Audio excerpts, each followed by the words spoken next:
तो सबसे पहले बाजार नियंत्रण प्रणाली के ऊपर हम चर्चा कर लेते हैं।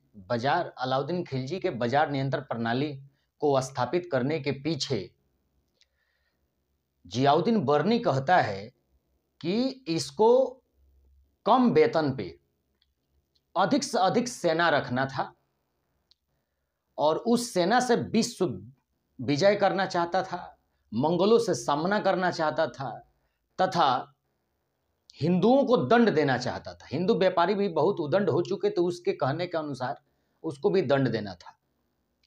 इतना समझ लीजिए, ये जो मांस भी कटवाता था ना, तो हिंदू व्यापारियों का ही मांस कटवाता था, ये समझ लीजिएगा। तो इसने सबसे पहले बाजार नियंत्रण प्रणाली को बनाने के पहले इसने दीवाने वजारत का निर्माण किया। दीवाने वजारत, यहां देखिए, दीवाने वजारत का निर्माण किया। वजारत अलाउद्दीन खिलजी के बाजार व्यवस्था के बारे में पढ़ा रहा हूं। तो दीवाने वजारत का निर्माण करता है और दीवाने वजारत को ये वित्त विभाग कहता है। वित्त विभाग, ये समझ लीजिए, आज का ये वित्त विभाग है और ये वित्त विभाग को दीवाने वजारत उस समय कहा जाता था। इसके अंतर्गत दीवाने वजारत के अंतर्गत यानी दीवाने वजारत को संभालने के लिए एक दीवाने रियासत अधिकारी की स्थापना की गई। दीवाने रियासत अधिकारी की स्थापना की गई और इस अधिकारी जो बना था उसका नाम था याकूब बना था। और इसी याकूब के अंतर्गत पूरी बाजार व्यवस्था आती थी। पूरी बाजार व्यवस्था आती थी। अलाउद्दीन खिलजी के टाइम में जो बाजार व्यवस्था था वो 4 प्रकार का बाजार व्यवस्था था। एक का नाम था अनाज ए मंडी। अनाज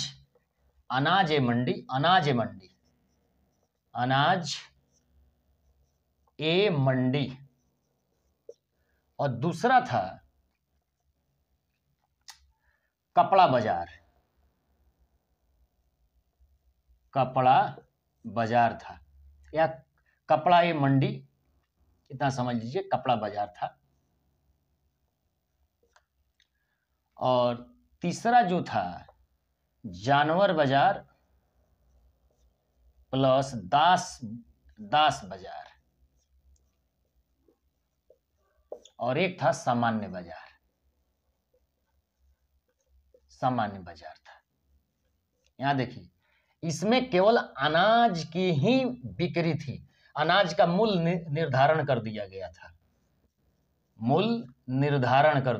था। यानी कि मूल्य न घटेगी न बढ़ेगी, ये मूल्य पूरी तरह से निर्धारण कर दिया गया था। और ये बाजार जो था ये दिल्ली के बदायूं गेट यानी बदायूं द्वार में लगता था। बदायूं द्वार में लगता था। दिल्ली में बदायूं द्वार है, बदायूं द्वार यहीं पे है, दिल्ली में है और यहीं पे लगता था। इतना समझ लीजिए। अलाउद्दीन की बाजार व्यवस्था का चर्चा बर्नी भी करता है, जियाउद्दीन बर्नी भी है तारीख फिरोज शाही में, और अमीर खुसरो भी करता है, खजाइनुल फुतूह में करता है। इसे तारीख अलाई भी कहते हैं, उसके बुक को खजाइनुल फुतूह में करता है अमीर खुसरो। और इब्न बतूता भी करता है, अपने किताब रिहला में करता है। इब्न जो मोरक्को का निवासी था और किसके दरबार में आया था, और पगला शासक एवं बेटी मोहम्मद बिन तुगलक के दरबार में आया था, ये समझ लो, वो सब करता है। अनाज मंडी के कंट्रोलिंग किसके पास था, तो सहना ए मंडी के पास था। सहना ए मंडी के पास था, सहना ए मंडी। और सहना मंडी किसके अधीन था, मलिक कबूल के अधीन था। मलिक कबूल के अधीन था। और इसमें सहना ये अनाज मंडी में जितने भी अनाज के व्यापारी थे, ये सभी इसके यहाँ ही अपना सूची बनवाते थे, अपना परमिट इसी के यहाँ, मतलब कि इसके अंदर जाने के लिए ये यहीं रजिस्टर करता था, यहीं पर रजिस्ट्रेशन कराया जाता था। ये अनाज ये मंडी में प्रवेश करने के लिए जितने भी अनाज के व्यापारी थे यहीं पर रजिस्ट्रेशन करवाते थे और अपना व्यापार करते थे। इस मलिक कबूल के यहाँ करवाते थे। ये साहनाई मंडी का अधीक्षक था। यहाँ देख लीजिए अब है, और ये देख लीजिए मलिक कबूल किसके अंतर्गत था? याकूब के अंतर्गत। अनाज जितने थे, अब जैसे इसमें इस सब के देख रेख के लिए साहना मंडी काम करता था। अब देखिए साहना मंडी के 2-3 अधिकारी और हैं, इतना इसके नीचे जो काम करते हैं, एक वरीद है और दूसरा मुनहीयान है। मुनहीयान है या मुनही है, मुनहिस या मुनही। आज भी उत्तर प्रदेश में मुनही कहा जाता है, मनही कहा जाता है, मुनही। ये समझ लीजिए मुनही। ये जो था वरीद जो था, ये पूरी तरह से राजा का गुप्तचर था, सुल्तान का गुप्तचर था। और मुनही जो था ये सीधा याकूब का गुप्तचर था,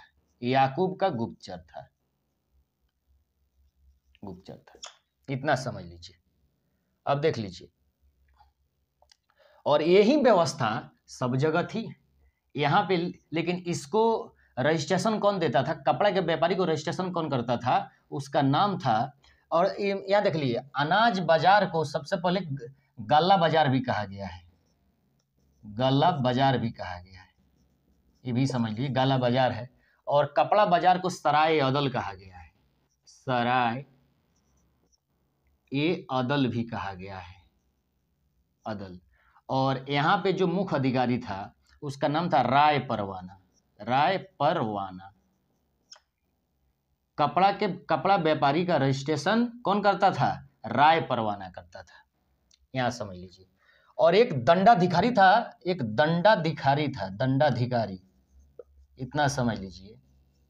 साहना कहा जाता था। और साहना मंडी मलिक कबूल है, पूरी की मंडी की देख रेख कर। इसके अंतर्गत एक छोटे छोटे साहना भी होते थे, ये दंडाधिकारी होते थे। यहाँ भी साहना का काम है, यहाँ भी साहना का काम है, और यहाँ पे भी साहना का काम है। दंडाधिकारी होते थे और यहाँ पे भी साहना का काम है, इतना समझ लीजिए। यहाँ पे भी वरीद का काम है, यहाँ भी वरीद का काम है, और यहाँ पे भी मुनही का काम है। ये सारे में मतलब ये समझ लीजिए ये है, मतलब कि साहना का काम, वरीद का काम, साहना का काम, वरीद का काम, इस सब जगह था। साहना का काम, वरीद काम, साहना का काम, वरीद काम, ये पूरी कंसेप्ट है। ये सराय अदल बाजार भी इसको कहते थे, कपड़ा बाजार को, यहाँ समझ लीजिए। अनाज जो बिकता था उस सबके अनाज का एक मूल निर्धारण था। देख लीजिए अनाज 1 नंबर में गेहूं जो है, गेहूं का देख लीजिए मूल निर्धारण क्या है। गेहूं जो बिकता था प्रति मन बिकता था, प्रति मन।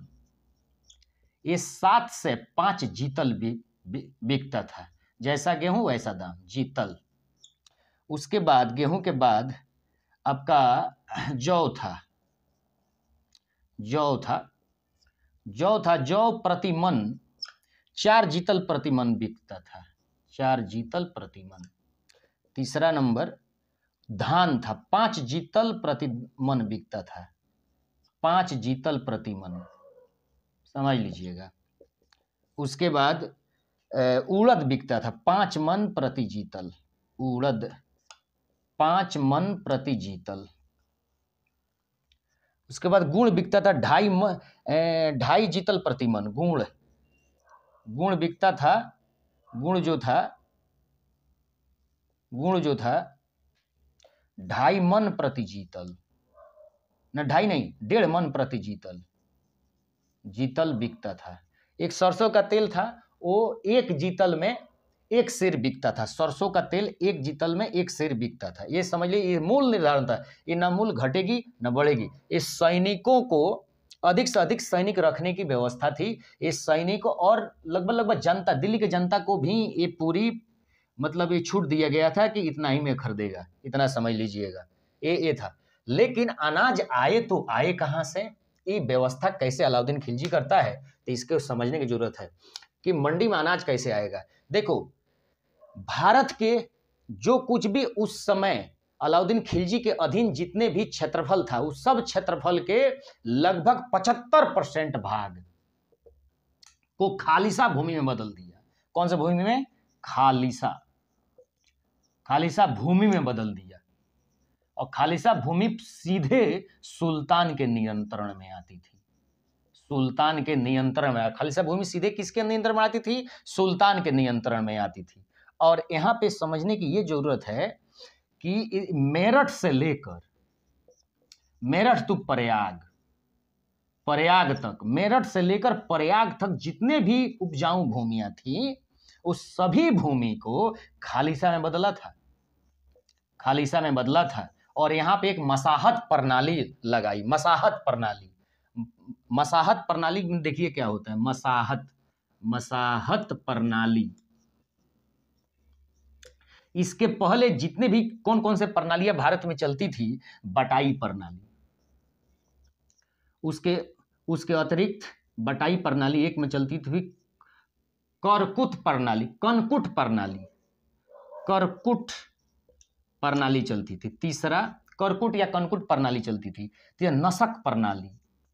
नसक प्रणाली चलती थी। इसी पे लगान वसूला जाता था। इस प्रणाली को आज भी गांव में बटाई दिया जाता है। बिहार में अपना खेत बटाई दिया जाता है। खेत बटाई, लंक बटाई, रास बटाई, गल्ला बटाई, ये सब होता है बिहार में। ये सब इसी समय का, उस सल्तनत पीरियड का ही नाम है। इसको सारे को कटिस कर दिया, यानी कि एक जो बटाई, करकुट बटाई, नसक बटाई जितने थे सब समाप्त कर दिए गए।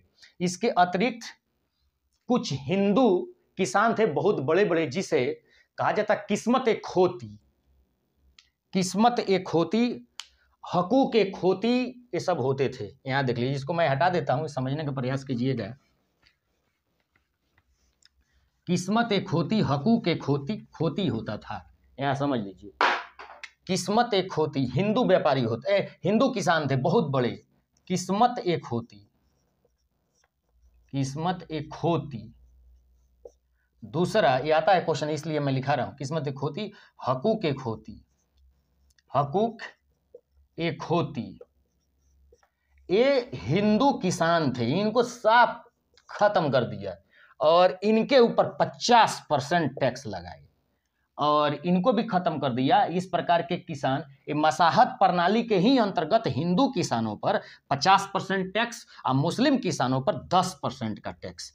अगर 50% से बचना है तो मुस्लिम बन जाइए, तब बच जाएंगे, वरना समझ लीजिए मुसलमान बनाने की एक प्रक्रिया थी उस समय। मुसलमान बनाने की और भी बहुत प्रक्रिया है, मैं समझाऊंगा बाद में, उस पर एक वीडियो बनाऊंगा। लेकिन अभी जो था ना, ये किसान जो थे, एक खराज वसूले जाते थे। खराज, यहाँ देखिए, मसाहत प्रणाली के अंतर्गत खराज वसूले जाते थे। और खराज हिंदू किसान से वसूले जाते, जिसका परसेंट था 50%। और एक उर्स था, उर्स मुसलमान से वसूले जाते, मुसलमान किसान से वसूले जाते थे, ये था 10%। ये समझ लीजिएगा, एक टैक्सेशन व्यवस्था था। और मसाहत प्रणाली का मतलब होता है, इसी मसाहत प्रणाली के अंतर्गत ये सब किया गया था। और इसका मतलब है कि सारे बटाई, करकूट, नसक को हटाकर पूरे जमीन को पैमाइश कराया। मतलब कि ये समझ लीजिए, मेरठ से लेकर इलाहाबाद तक पूरे जमीन का क्या करवाया? पैमाइश करवाया।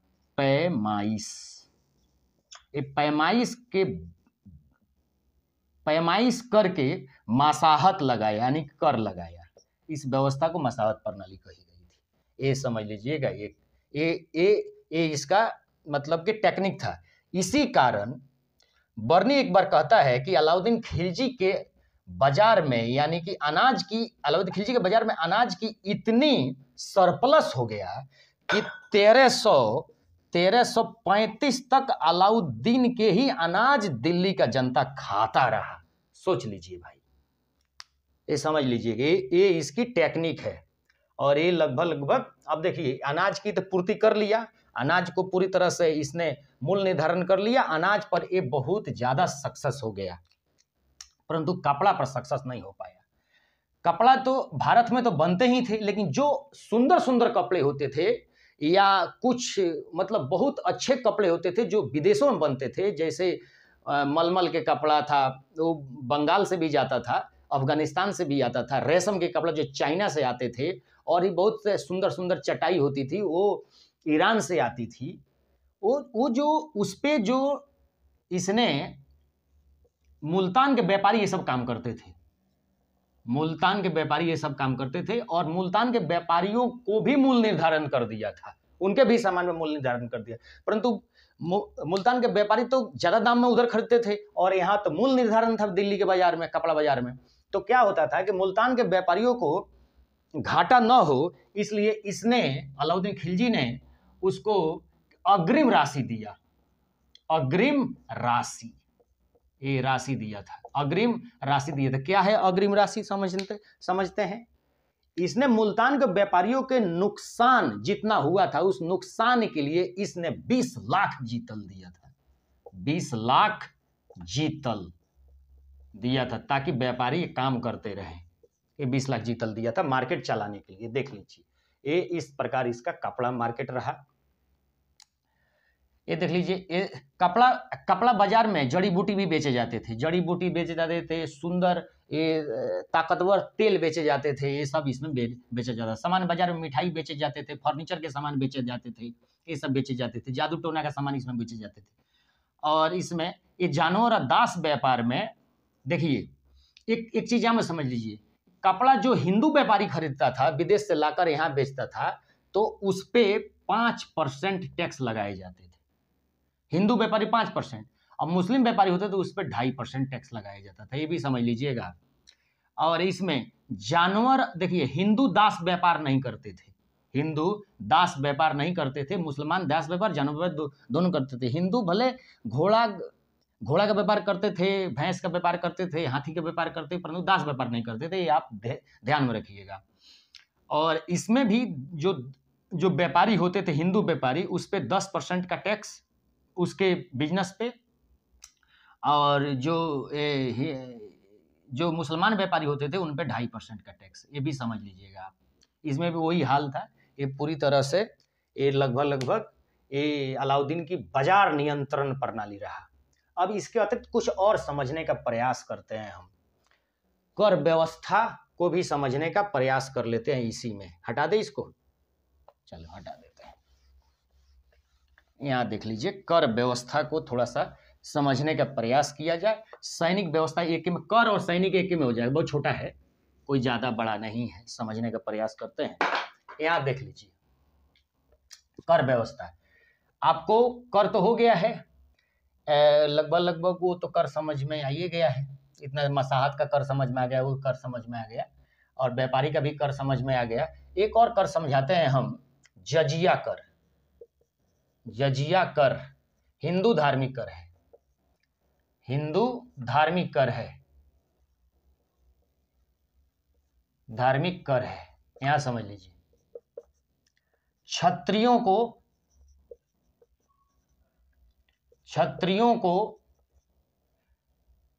40 जीतल देना पड़ता था कर, वैश्य को 20 जीतल,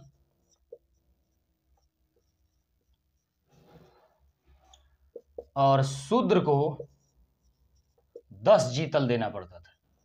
इतना समझ लीजिएगा। और एक जकात था, जकात ये मुस्लिम धार्मिक कर होते थे, मुस्लिम धार्मिक कर होते थे, इतना समझ लीजिए। ये 2.5% होता था, यानी कि 2.5 जीतल, इतना सॉरी 2.5 जीतल होता था, 2.5 से 3 जीतल होता था, ये समझ लीजिएगा। और एक खुम्स होता था, खुम्स जो होता था ये लूट का धन होता था। हिंदू राजाओं को जब लूटेंगे, हिंदू धन को जब लूटेंगे, हिंदू मंदिर को जब तोड़ेंगे, तो उसमें खुम्स 80% सुल्तान लेगा। कितना कौन लेगा? सुल्तान। और 20% सेना को दिया जाएगा, 20% सेना को दिया जाएगा। एक केवल अलाउद्दीन ही इस प्रकार का टैक्स लगाया था, 80% स्वयं लेगा और 20% सेना को देगा। परंतु इसके बाद, इसके पहले जितने भी इस प्रकार के टैक्स थे, ये 20% ही सुल्तान लेता था, सुल्तान 20% ही लेता था। और और 80% सेना लेता था, 80% सेना लेता था। बस फर्स्ट एंड लास्ट यही था इस प्रकार के कर का निर्धारण करने वाला। ऐसे खुम्स हमेशा चला है मुसलमानों में, ये हमेशा हिंदू को लूटा जाता था तो इसी प्रकार के टैक्स होते थे। इतना ये समझ लीजिएगा। जजिया जकात, खुम्स, खराज, ये सारे खुम्स खराज, जजिया जकात हो गया, जजिया जकात, खुम्स, खराज, खराज भी मैं आपको बता दिया हूँ 50%, ये आप समझ लीजिए। ये इसकी नियंत्रण प्रणाली, एक सैन्य व्यवस्था समझ लेते हैं। सैन्य व्यवस्था, इसकी सैन्य व्यवस्था को समझने के लिए बहुत छोटा टॉपिक है, समझ लीजिए। जो आता है पूरी तरह से कॉम्पिटिटिव क्लास चल रहा है, इतना समझ लीजिए। एक सैन्य व्यवस्था क्या था देख लीजिए। सैन्य व्यवस्था, इसको समझने का प्रयास कीजिए। 10,000 सैन्य टुकड़ी को तुमन कहा जाता था, ये भी समझ लीजिएगा।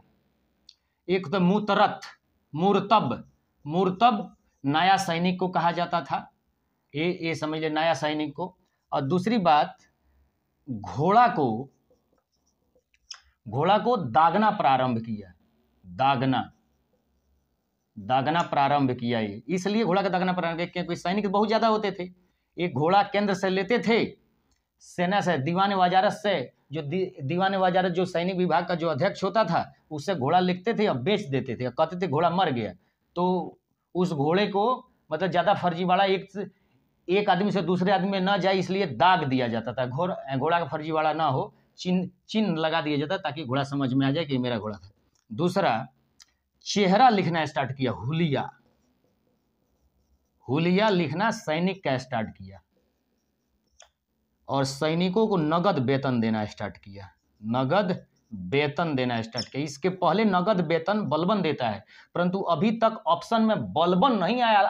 अलाउद्दीन खिलजी अब बलबन अभी तक किसी भी एग्जाम के ऑप्शन में नहीं आया है, ABCD में नहीं आया, इसीलिए अलाउद्दीन खिलजी को मार दिया जाता है कि अलाउद्दीन खिलजी सबसे पहले स्टार्ट किया था नगद वेतन। परंतु ऐसा नगद वेतन बलबन ने सर्वप्रथम स्टार्ट किया, दूसरा बार में अलाउद्दीन खिलजी स्टार्ट किया, ये आप ध्यान में रखिएगा। इसके बाद हम पढ़ाएंगे अलाउद्दीन का निर्माण कार्य और दूसरा पढ़ाएंगे उसका सैनिक अभियान, फिर मृत्यु पढ़ाएंगे। देख लीजिए, इतना समझ लीजिए। राजकीय पद, अमीर खुसरो को राजकीय पद अलाउद्दीन खिलजी ही देता है, राजकीय कवि बनाता है अलाउद्दीन, दरबारी कवि अलाउद्दीन खिलजी ही बनाता है अमीर खुसरो को, ये ध्यान रखिएगा।